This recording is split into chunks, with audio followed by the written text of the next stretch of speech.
Hai semuanya, gimana kabar kalian? Semoga selalu dalam keadaan baik. Welcome back di Andre Graystone Channel, dan ini adalah segmen analisa pagi, segmen di mana kita akan mengulas untuk update news dan juga pergerakan dari market, khususnya market dari Bitcoin.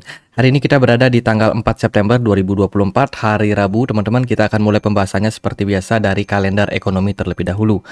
Jadi, posisi kalender ekonomi saat ini kita akan dapat beberapa rilis data ya.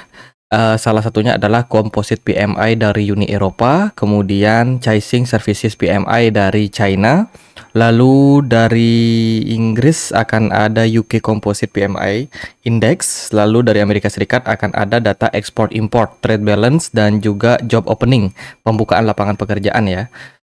Sebelumnya di perdagangan kemarin kita dapat data terkait dengan manufacturing PMI dari Amerika Serikat. Dan dilihat dari rilis data kemarin, data PMI Amerika Serikat itu negatif, teman-teman. Terjadi penurunan, ya, terbilang berarti pabrik-pabrik di sana sekarang sedang menurun nih daya produksinya. Jadi perekonomian Amerika Serikat ini mulai melambat lagi, teman-teman. Harusnya sih ini merupakan sentimen yang cenderung negatif ya untuk US dollar, teman-teman.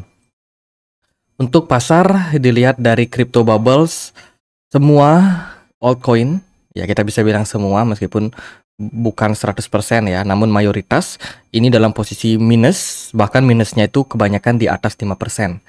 Jadi kondisi pasar yang memang masih penuh dengan ketidakpastian membuat investor harus berhati-hati dalam posisi saat ini, teman-teman. Kemudian aku ada sedikit explore ya Twitter. Ini ada bagus postingan dari Mas Angga Andinata. Dia menyebutkan atau dia memberikan sebuah kesimpulan nih tentang hasil risetnya terkait dengan potensial cut rate, kemudian juga kondisi ekonomi saat ini, dan mendapatkan sebuah respon bagus dari Republik Rupiah. Jadi intinya adalah dari semua data yang menunjukkan bahwa kemungkinan Amerika Serikat akan masuk ke resesi dan lain sebagainya, Republik Rupiah itu bikin pernyataan begini, teman-teman. Resesi hanya akan mempercepat pertumbuhan suplai uang M2 Amerika Serikat. Kalau balik ke 50% rata-rata sebelum Covid, itu udah sekitar 2 sampai 3 triliun selama 3 tahun berikutnya. Jadi intinya gini, jika kondisi Amerika Serikat nanti bakalan resesi, seandainya nih Amerika Serikat resesi, sekarang kan pengennya enggak resesi karena The Fed udah siap-siap ancang-ancang untuk pangkas suku bunga di bulan September.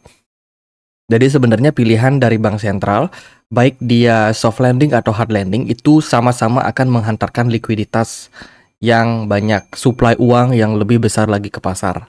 Karena jika seandainya mereka harus resesi, mereka mengalami resesi, mungkin akan ada kehancuran ekonomi. Tapi biasanya untuk menyelamatkan hal tersebut akan ada kebijakan fiskal dari pemerintah Amerika Serikat. Ibaratnya itu kayak kemarin Covid ya. Kemarin Covid, marketnya resesi. Apa yang dilakukan oleh pemerintah Joe Biden yaitu cetak duit dan dibagi-bagikan kepada masyarakatnya dalam bentuk bantuan Covid. Ya, semua orang diminta lockdown tapi dibiayai oleh negara. Jadi itu adalah bentuk cara mereka untuk cetak duit di market, dan itu tentu saja bikin market growth. Itu seandainya jika posisi resesi terjadi pada Amerika Serikat atau posisi hard landing. Namun jika seandainya Amerika Serikat mengalami soft landing karena bank sentral sudah mulai melunak dan terpaksa memangkas suku bunga, maka jumlah uang yang beredar di pasar itu juga bakalan tetap meningkat secara perlahan karena beberapa investor-investor besar sudah mulai menarik deposito mereka dan juga obligasi jangka pendek mereka dari pemerintah ya, ditarik dan akan dipindahkan ke aset-aset kelas lain seperti saham, bisa jadi properti, bisa jadi komoditi, bisa jadi kripto. Itu jadi apapun yang akan dilakukan oleh pemerintah Amerika Serikat, bagaimanapun kondisinya, yang paling pasti adalah suplai uang akan terus mengalami peningkatan. Jadi ini good point, teman-teman. Oke, sebelum kita lanjut ke beberapa berita, Hamster Combat bakalan listing ya kan di tanggal 26 September ini. Mungkin teman-teman udah pada tahu juga ya, dan di Gate.io sekarang sudah ada perdagangan pre-market untuk Hamster Combat. Jadi teman-teman sudah bisa melakukan pembelian. Nah, caranya bagaimana? Nanti aku akan sertakan linknya di kolom deskripsi. Di menu halaman pre-market ini teman-teman bisa melakukan perdagangan token-token yang bakalan listing di Gate.io ke depannya. Salah satunya adalah Hamster Combat, yang mana saat ini Hamster Combat diperdagangkan di kisaran 0,087 di pre-market dari Gate.io. Nah, buat teman-teman yang pengen berpartisipasi, ada dua metode atau ada dua cara untuk teman-teman bisa dapatin tokennya. Ya, yang pertama adalah teman-teman bisa staking USDT kalian. Nanti kalau teman-teman sudah staking, teman-teman akan memperoleh sebagian kecil dari token Hamster. Tergantung kalian punya USDT berapa. Di sini aku kebetulan belum top up ya, USDT-nya semua masih dalam bentuk kripto atau token. Kemudian teman-teman staking dan di sini akan dapat nih sekitar estimasi Anda akan menerima berapa hamster dari 1 USDT yang kalian staking. Kalau di sini dari 1 USDT yang kalian staking, kalian akan menerima sekitar 5,5 hamster. Itu semakin banyak yang kalian staking, tentu saja akan semakin besar jumlah hamster yang kalian dapetin. Kalau teman-teman nggak mau staking, maunya beli juga bisa masuk ke berdagang sekarang.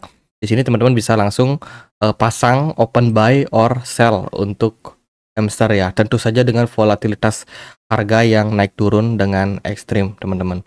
Tapi ini resikonya cukup tinggi. Kalau teman-teman mau bisa melakukan pembelian langsung. Tapi saran aku sih paling aman kita staking aja. Karena kan staking kita dapat bunga dari USDT. Kalau kita staking juga kita dapat hadiah tambahan berupa token-token yang join di pre-market. Nggak cuma hamster aja nanti.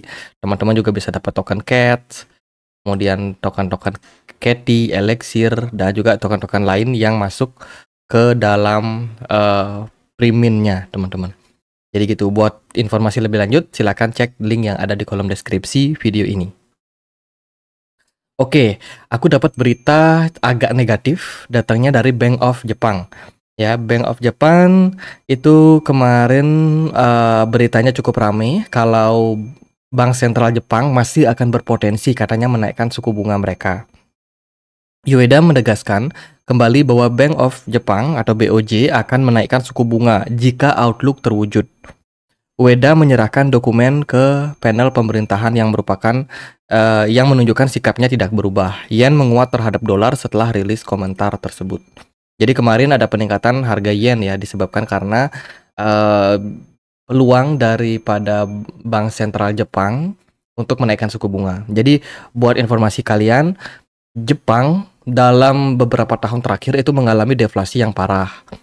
Disebabkan karena ya bisa dibilang masyarakat produktif mereka makin lama makin turun. Tingkat kelahiran itu makin lama makin kecil. Kemudian tingkat konsumsi masyarakat juga semakin rendah otomatis teman-teman. Karena makin tua orang biasanya kebutuhannya makin sedikit ya. Gaya hidupnya semakin menurun.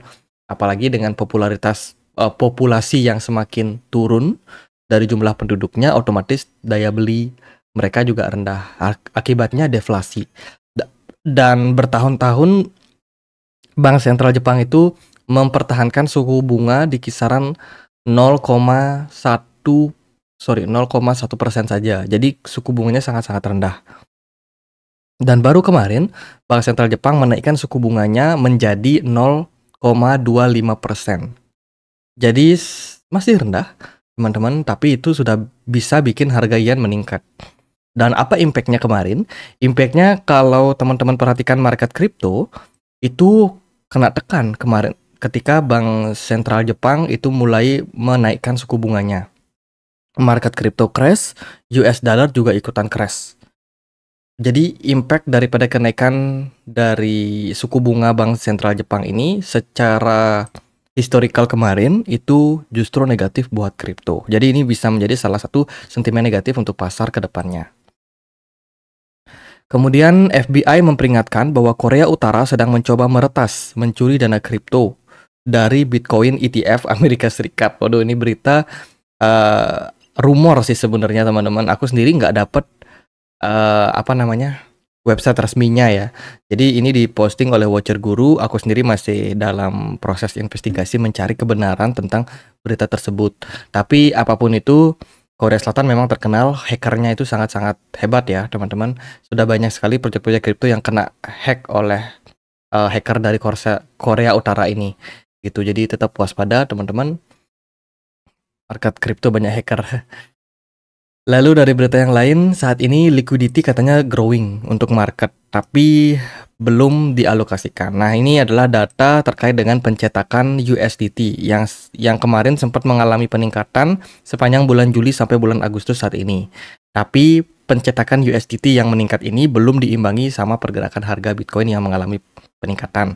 Secara jangka panjang sebenarnya meningkatnya jumlah USDT yang dicetak ini akan membuat demand daripada aset kripto itu bakalan diminati dan juga bakalan masih sangat-sangat menarik untuk memperhatikan pergerakan harga ke depannya. Jadi semakin banyak USDT yang dicetak ataupun stable coin yang lain, itu bisa menjadi salah satu peluru untuk mereka bisa melakukan akumulasi dari aset kripto ataupun Bitcoin dengan lebih besar exposure-nya, teman-teman. Jadi ini berita bagus sebenarnya untuk jangka waktu menengah. Kemudian ada berita juga datang dari Greeks Live. Sejak 2 September, pasar pinjaman Bitfinex terus melihat peluang dengan suku bunga tahunan lebih dari 20% selama 10 jam terakhir. Semenjak itu posisi long Bitcoin meningkat. Jadi exchange Bitfinex kemarin terpantau banyak yang pasang long position ya. Ini kelihatan banget sejak bulan berapa nih? 29 Agustus sampai dengan 2 September itu terjadi peningkatan margin long position pada Bitcoin. Dan kebetulan waktu itu juga market dikocok. Kayaknya nih banyak yang kena liquid deh karena aktivitas tersebut, teman-teman. Oke, kemudian dari berita yang lain datang dari legalitas terkait dengan Rusia ya. Rusia officially legalized mining. Jadi ini berita yang memang sudah ramai banget di bulan Agustus kemarin. Jadi kita sedikit ulang aja ya. Jadi kondisi dari Rusia saat ini kan dia mulai lagi berusaha membuka diri, khususnya tentang market kripto dan juga penambangan kripto yang memang sudah banyak dilakukan oleh orang-orang di Rusia sana. Itu teman-teman. Jadi saat ini pemerintah mereka sedang mencoba untuk membuat regulasi terkait dengan penambangan kripto seperti apa, dan kebetulan memang pemerintah mereka saat ini sedang membuka diri terhadap adanya mining pool dan juga mining infrastruktur operasional. Ini juga bakalan dikenakan pajak oleh pemerintah Rusia, teman-teman, dan pajaknya juga cukup gede. Itu jadi ini bisa dibilang menjadi sebuah kompromi untuk Rusia yang mana mereka juga nggak mau banyak investasi yang sudah masuk ya nanti akhirnya keluar karena masalah regulasi, khususnya mining. Ini ya kompromi yang bagus untuk market kripto.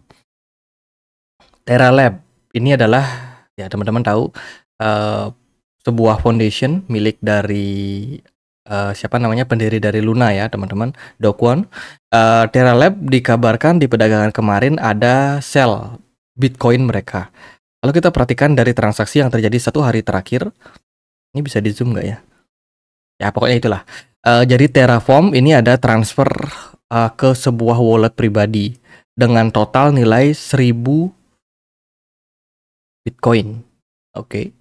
Jadi 1075 berupa Bitcoin setelah mereka transfer. Dan ini bisa dibilang cukup besar ya. Kalau kita lihat dari aset yang dimiliki oleh Terra Lab ini lumayan terjadi penurunan secara, nah ini teman-teman. Ini tinggi drop ya, lumayan besar. Artinya lumayan besar terjadi transfer aset yang mereka lakukan ya ke wallet pribadi. Kita nggak tahu ini wallet siapa, apakah nanti bakalan disimpan atau justru malah dijual. Itu kemudian volume DEX bulanan anjlok dan juga centralized exchange mulai bangkit ya. Saat ini posisi dari market didominasi oleh centralized exchange sih. Masih menjadi pilihan karena memang centralized exchange cenderung mudah ya, dan kalau ada apa-apa kita bisa calling customer service-nya. Jadi minat dari investor saat ini lebih banyak melakukan transaksinya di centralized exchange. Ya, market saham Amerika kemarin nyungsep parah, teman-teman. Kemudian ini berita datang dari China. China pun dikabarkan melihat mereka penting banget untuk membuat kerangka hukum terkait dengan aset virtual, termasuk juga kripto. Negara harus menjunjung tinggi prinsip kehati-hatian dalam memberikan rangkuman kerangka hukum yang jelas untuk pembuangan mata uang virtual secara yuridis dengan mengeluarkan panduan komprehensif. Jadi saat ini dari pemerintah Tiongkok sudah membuat regulasi terkait dengan aset kripto. Ini kayaknya bakalan unban kripto, ya, unban Bitcoin ke depannya untuk China. Jadi buat teman-teman yang belum tahu, di tahun 2020 ya kalau nggak salah, itu banyak banget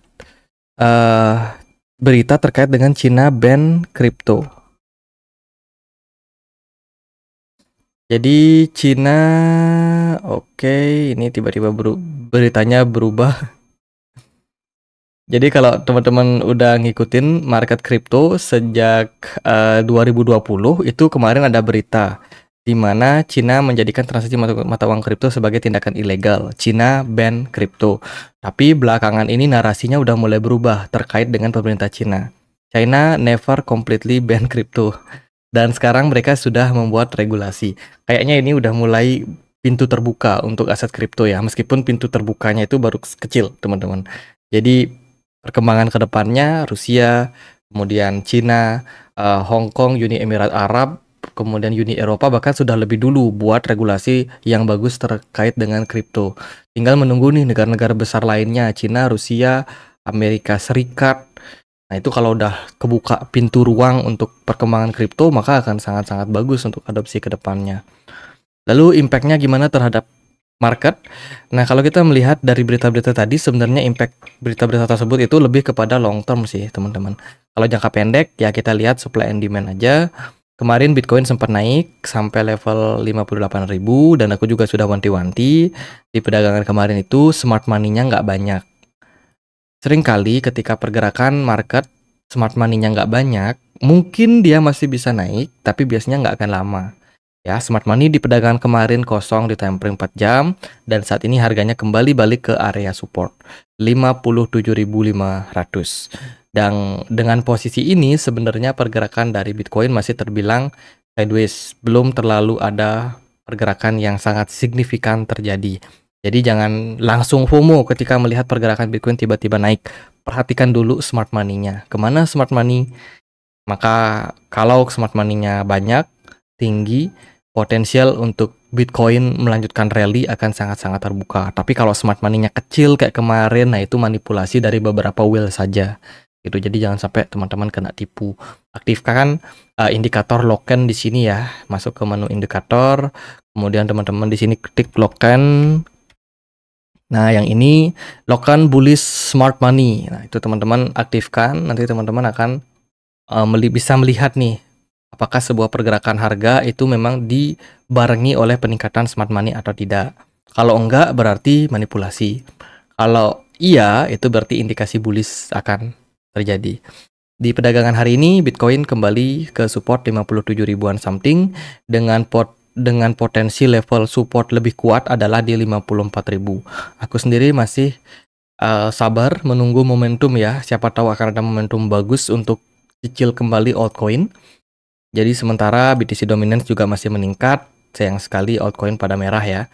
Tapi diskon ini bisa dimanfaatkan tentu saja untuk mendapatkan aset dengan harga yang lebih murah. Oh, AIVO udah turun parah ya.